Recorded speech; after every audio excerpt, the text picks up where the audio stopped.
When we say to ourselves, you must go on, the reason is, you see, that we are not living in the eternal now, where reality is.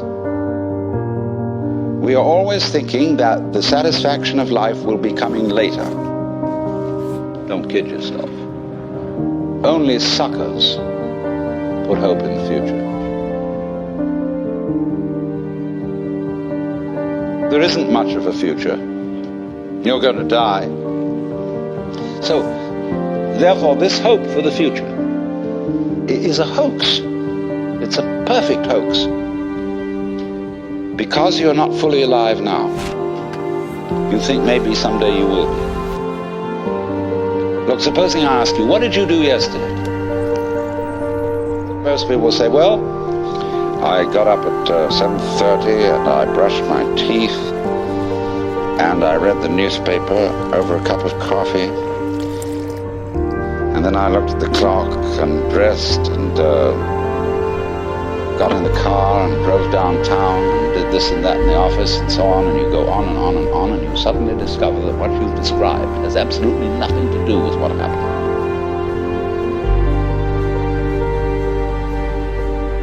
You've described a fleshless list of abstractions, whereas if you were actually aware of what went on,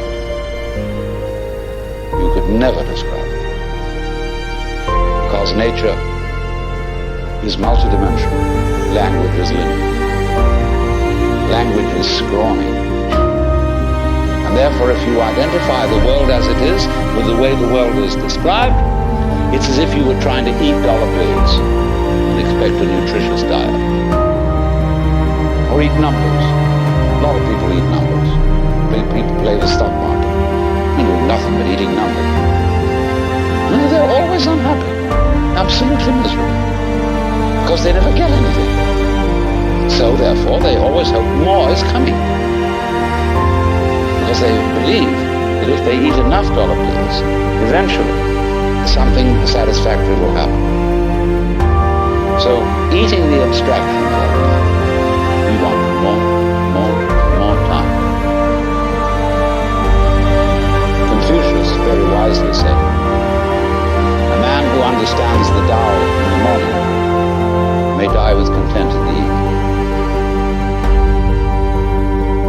evening. Because when you understand, you don't put your hope in time. Time won't solve a thing.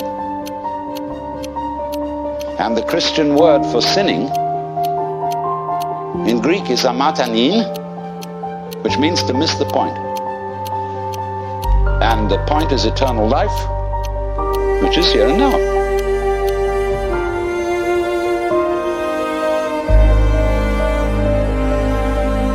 But until there is silence of the mind, it is almost impossible to understand eternal life, that is to say, eternal now. When you are fully aware and not thinking, you will notice some amazing absences. There is no past. Can you hear anything past, incidentally? Can you hear anything future? They're just not there to the plain sense of one's ears. Well, I remember in the Sermon on the Mount that Jesus said there a lot of things about this. Consider the lilies of the field, how they grow. They toil not, neither do they spin. Yet Suleiman in all his glory was not clothed like one of these. So clothes the grass of the field, which today is and tomorrow is cast into the oven, shall he not much more clothe you, faithless ones? Wow. So, do not worry about tomorrow, saying, what shall we eat, what shall we drink, or how shall we clothe ourselves? Oh, the rabble seeks after these things. Sufficient to the day is the worry of it. Nobody ever preaches a sermon on that text. Never. I've heard lots of sermons. And never one on that one. Because people say, look, that's all very well because Jesus was the boss's son. And he knew, you see, that he was really in charge of the universe and he had nothing to worry about. But we have to be practical. Oh? What do you suppose the gospel was? The good news. Do you know it never got out?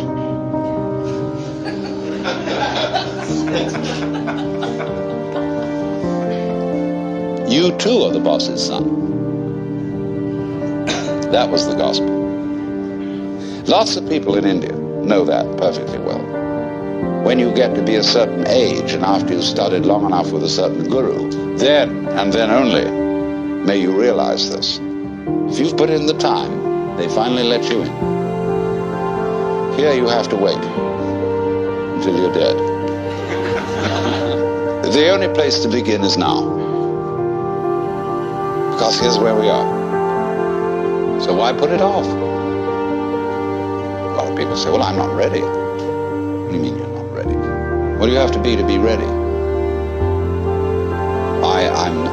I'm not good enough.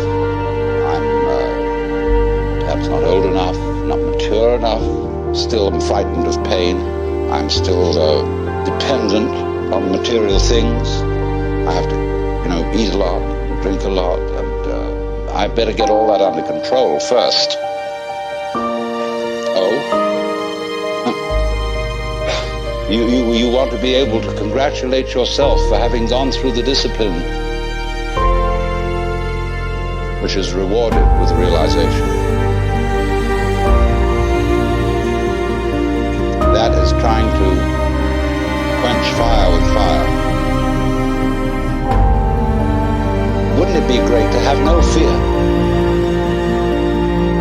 No attachments, no hang-ups. To be as free as the air. Wouldn't it be crazy to have that courage?